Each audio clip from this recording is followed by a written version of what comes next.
Good old Cartoon Network has given us some timeless cartoons over the last couple of decades. But they've also had their share of truly bad shows. Often, Cartoon Network frantically hid away these vile experiments gone wrong, desperately attempting to draw all our attention away from them. Some of these shows are painfully pandering, incredibly boring, or just plain ugly. So we're gonna check them out today. So let's take a look at the top 10 worst Cartoon Network shows of all time. As always, if you do like these shows, that's great. It's nice that you can enjoy something that I just can't. And in the end, it's just my silly personal opinion. With that said, on to the countdown. Number 10. Uncle Grandpa. This cartoon seems to make its way into a lot of worst lists, and I can definitely see why, but I discovered it has a huge cult following, so it must have something that I'm not seeing. The entire show is like seeing Rebecca Sugar's hyperactive psychotic brother on LSD. In case you don't know the stellar plot to this show, what essentially happens in each episode is Uncle Grandpa goes around to children's houses every day to check up on them. He carries a fanny pack that talks to children and lives in his van. Am I the only one finding this concept really creepy? I'm your Uncle Grandpa! He's not just your Uncle Grandpa, he's everyone in the world's Uncle and Grandpa! And when he comes to visit, it's sure to be a time you'll never forget! It doesn't help that he already looks like he just escaped from the loony bin. Uncle Grandpa himself is not a pleasant character to watch. He's intensely aggravating, and I think the only way I could laugh at him was if he was run over by a steamroller.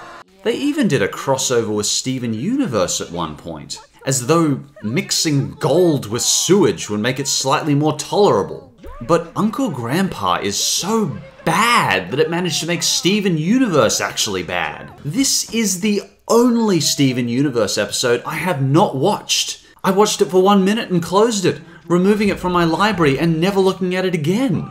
This cartoon is so astonishingly awful that it can manage to soil the record of one of my favorite cartoons of all time. Clearly though, I'm in the minority, as this sewage pipe of a show has leaked out 4 more seasons.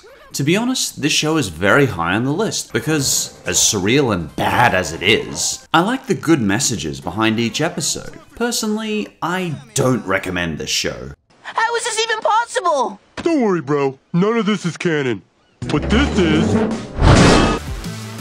And for number 9, Super Noobs. Fortunately, this show was cancelled after 13 episodes. And you wonder why? Even the name of this show sounds like it's trying to appeal to the younger generations. And the title of each show is a clever play on the word noob. Except, it's not clever. Who keeps greenlighting these pandering heaps of bile? And don't forget, they've got battle balls to fight alien ninjas, yeah. The word newbie had a kind of charm to it when I first heard it being tossed around in MMORPGs 13 years ago. It has now become a word that makes me want to pull my hair out in fury. Because of shows like this. It's a play on words. These kids are painfully overdone stereotypes. You've got the jock, the nerd, the cool kid. It's just one big stereotype parade. Admittedly, this one is pretty high on the list because the animation is actually okay. Its CG isn't too lazy and it's pleasant enough to look at. But mostly, it's a bland, tasteless cement mix of stereotypes, desperately trying to appeal to the young teen demographic. Number 8. Problem Solvers. The first thing you may notice about Problem Solvers is that its animation is incredibly ugly to look at, to the point where I lost my appetite just by watching the first episode. The only real plus I can give this cartoon is that its voice acting isn't absolutely terrible. I mean, sure, it's not good, but it's passable by 1980s anime dub standard. Our 3 main people? They might be aliens, I can't quite tell. Go around solving surreal problems like a roller coaster that drives people forward in time. I admit that concept is kind of creative, But good God, how can I care when the show is so ugly? We have some sort of mud monster? A guy that looks like a fish-human hybrid, and by far the ugliest animation of a human I have ever seen. I took my elementary school class to the Weird Amusement Park. They all went on the roller coaster and came back like that! Hey, they're all like 100. Were they on it 93 years? No! Something about those faces is just not right. I mean, look at this hideous thing. I can't even concentrate on what they're saying because I'm so revolted at the horrendous animation. Problem Solvers is just a mess. It's tedious, it's ugly, and I definitely skip over it. Number 7. Johnny Test. Originally, this was going on my worst cartoons list, because this show really annoys me. I mean, it is definitely the most forgettable, teen-pandering garbage we've ever been given on Cartoon Network. Don't worry, Psycho Sisters. With my new ninja prowess, there's no way Bling Bling Boy can stop me! And at this point, that's against some stiff competition. Everything about the annoying main character looks like it's ticking some executive's box for appealing to the young crowd. Fiery hair, turbocharged backpack, a talking dog, sticking it to those stupid parental authority figures, a messy room. Yes, I hear those kids have messy rooms nowadays. That pretentious, self-entitled, overprivileged, smug, incredibly annoying smile. Arrgh! I just want to smack this kid and he hasn't even said anything yet. Did anyone else notice that the main theme is a blatant ripoff of Green Day's American Idiot? A head of fiery hair and a turbocharged backpack. The genius sisters use him like a lab rat. Except much less pleasant to listen to. They could not even come up with their own original jingle. Even the title of the show sounds like a ripoff of Cartoon Network's Johnny Quest. Johnny himself, the main character, is an obnoxious, overprivileged, self-absorbed show-off. Cause, you know, that's relatable and charming. Behind! Power Boats go! And there's now over 91 episodes of this show. So clearly they're appealing to under 7-year-olds? Maybe they're fascinated by the bright colors. I just don't see how else this mindless, pandering junk could stay on the air so long. I recommend you keep yourself, and especially any younger viewers, far away from this show. It's formulaic, it's dull, it's obnoxious, and it's just meant to bring the young hip crowd with no innovation whatsoever. Number 6. Secret Mountains Fort Awesome. At least they're trying to do something original in this ugly crash site of a cartoon. You remember that rancid load of bile that was Uncle Grandpa? Well, its highly acclaimed creator made this as his original creation, because for some reason, an executive decided this show needed to be aired. If there's any hope for humanity, that executive is now fired. What I didn't realize that was Uncle Grandpa was actually an improvement over this ugly tragedy of animation. If you manage to make a cartoon where Uncle Grandpa is actually a significant improvement, you know you should never work in animation again. This collection of doodles is just one big eyesore. The main characters consist of a giant butt monster named Fart, I wish I was kidding, and a green thing covered in festering acne, and a half-naked purple thing in its underwear. The voice acting in this one is abysmal, and it made me question my grip on my sanity. Yeah! Who am I? You disgustoids turn down those awesome jams and stop having fun! I think the cartoon is meant to be about these 5 monsters trying to live in the human world. The first episode mainly revolves around the toilet and pizza. But. That's right! You get it? Because he is a butt, and he said butt. Now he's confused. I've seen people do reviews of this show, and they never really seem like reviews. They seem more like watching the viewer's breakdown of disillusionment, as they fall into a deep pit of despair about the sad state of public broadcast. Secret Mountains Fort Awesome is ugly, lazy, and boring. If you see this rancid trash bag of a cartoon, by all means do not watch it.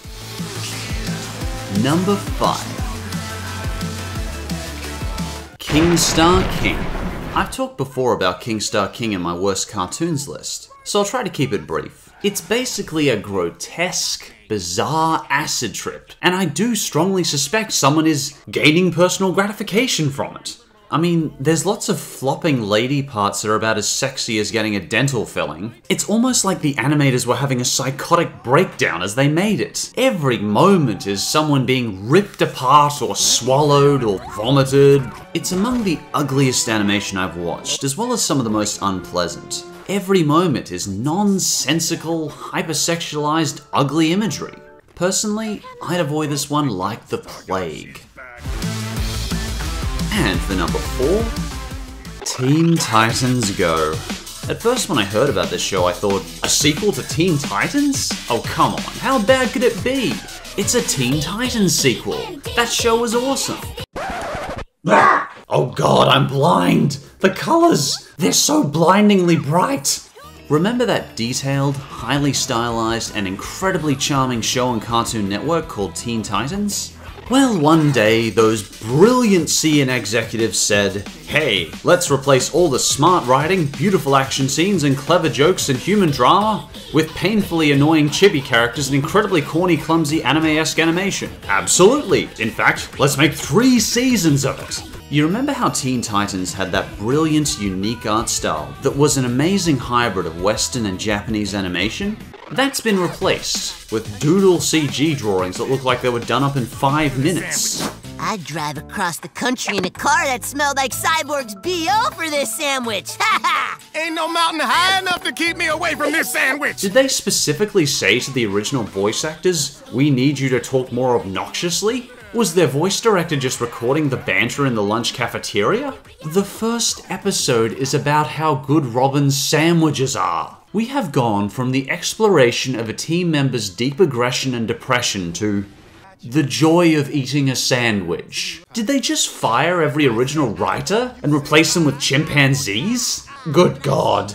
This 10-minute episode just goes on and on about how much they love these sandwiches. And I'm only 1 minute and 38 seconds in. And now they're going on a quest to find the ancient sandwich of power. This is just unbelievably stupid.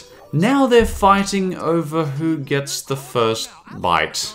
Oh, jeebus. I get the first bite. Who's gonna tell you if it's How about we make the next episode about what will the Teen Titans get each other for Christmas? The more I watched these stupid plots, the more stupid I felt.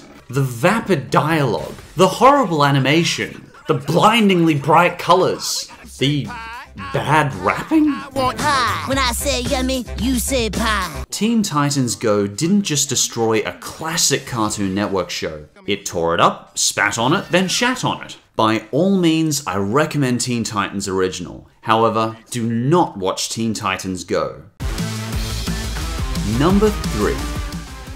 Mr. Pickles. I've already mentioned this one in my worst cartoons as well, so I won't dedicate too much time to it. Cartoon Network's Adult Swim was the genius behind this title, as well as it having some of the most ugly color schemes I've ever seen in a cartoon. The show itself is incredibly obnoxious. The entire cartoon itself is about on par with Family Guy's worst moments. Shock humor is okay, but making 20 straight minutes of gross-out animated violence just puzzles me. I mean, a person will die horribly and gruesomely or be painfully tortured to death and that's it? Where's the punchline? What reaction is a person meant to have to these jokes? Blood, blood, or blood. The story is basically just about this satanic dog that just goes around brutally murdering people. As well as that, the world this satanic dog lives in is nasty. The people and animals are all equally evil. It's just, where's the respite? Where is anything to laugh at in this horror? Mr. Pickles is nothing more than a cruel, grotesque, painful to watch experiment. An experiment that went horribly wrong. Number 2. 12-Ounce Mouse. I originally thought Microsoft Paint was a program we only ever used when we were trying to kill 5 minutes, and just wanted to try out that cool spray paint function of a bunch of sticks and circles. But apparently, Cartoon Network now considers it a legitimate tool for animation, and boxes of cardboard are considered legitimate 3D. Which brings us to 12 Ounce Mouse. Just wow. This kind of animation could only make it onto Adult Swim, when they think absolutely no one is watching. I never pictured a professional animation studio could be this lazy with their animation, with their everything, and the dialogue actually manages to have less effort put into it than the animation. Can I help you? Can I help you? What do you do? I do it all. Have a seat. I will, because that's something I can do. Do something. And what's worse is, I think it's actually trying to be funny. I mean, they did include long, awkward silences. Clearly they thought something would get a laugh out of these jokes. No, they're not jokes, they're just awkward dialogue. There is no deeper meaning behind any of this. They were just being lazy and doing whatever popped into their head. And only a stoned executive would have greenlit this. Did the creators actually find this funny or even remotely interesting? More to the point, how did they expect fully cognitively functioning adults to not find this terrible? You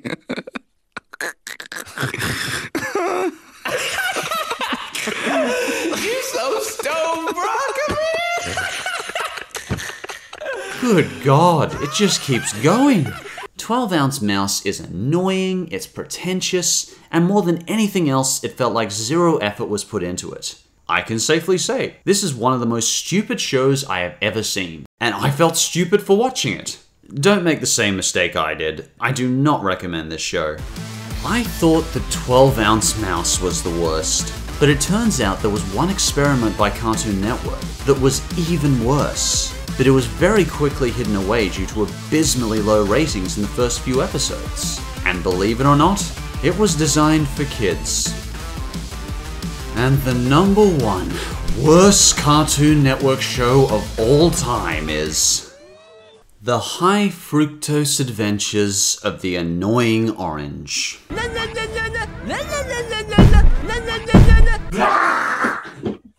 The love of humanity! Somebody put me out of my misery! I can't stand it anymore! I can't stand it! Ugh. In case you don't know about it, there's this highly annoying, painfully popular channel on YouTube known as The Annoying Orange. Based on their views, a lot of people like this show. Somehow. But personally, I loathe it. The squealing voice, the uncanny, creepy mouths on the fruit, the laziness of the design. I despise it. So hey, our old favorite executive decided, let's give the creator his own TV time slot on Cartoon Network. Let me give you 3 seconds of the first pilot episode to give you an idea of just how unbelievably brain dead this cartoon is. I shall be merciful. Merciful? I thought you said your name was Broccoli. I think it was meant to be a joke. I mean, he cackled inanely at the end. That probably means other people were expected to laugh. The only marginally tolerable part that doesn't make me want to gouge my eyes out is the only human actor in the show. Probably because I was so horrified by the tongue-lolling abomination horror fest in front of me. Nickelodeon may have given us breadwinners, but this is in a league of its own aggravating. You can watch 10 frames and be disgusted. Every 5 seconds of the show is a new violation of my senses. Every time this thing talks, I just want it to die. If at least one executive wasn't fired for this show, there is no justice in this world. There is no justice in a world where this show is allowed to be on primetime TV. There's a small section of YouTube that is made up of people who get devastatingly, tragically large amount of views by screaming into their webcam. I can safely say, these small parts of YouTube do not belong on public broadcast. This is the show I can watch for 4 seconds before his high-pitched squeal, half destroying my speakers, forces me to close my browser in fury. The worst of Cartoon Network's cartoons is better than this by far. At least there's some creative consideration there, even if it's bad. At least there's original animation. But jeebus. I know there's a crowd for this show, but I am certainly not in that crowd. And I just don't personally understand how this show can appeal to people. Hearing this guy's squealy voice gives me a migraine. It makes me want to destroy every orange I see after listening to this ear-piercing garbage. it's hard even to track down any acknowledgements that Cartoon Network made this show. They made the show and it bombed, thank God. And they buried it away where they hoped no one would ever find it. And thank you, Internet. Thank you, world, for letting the annoying orange not extend its garbage beyond YouTube.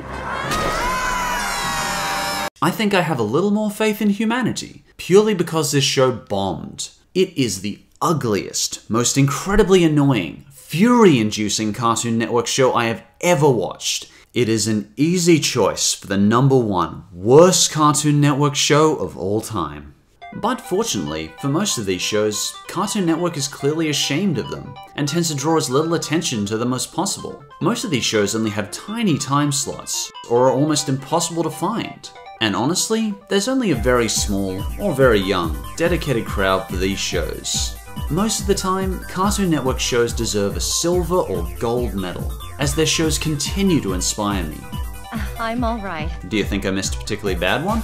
I know there's a couple of key bad ones that didn't quite make the list, so feel free to let me know in the comments. And as always, thanks for watching, and I'll see you next time.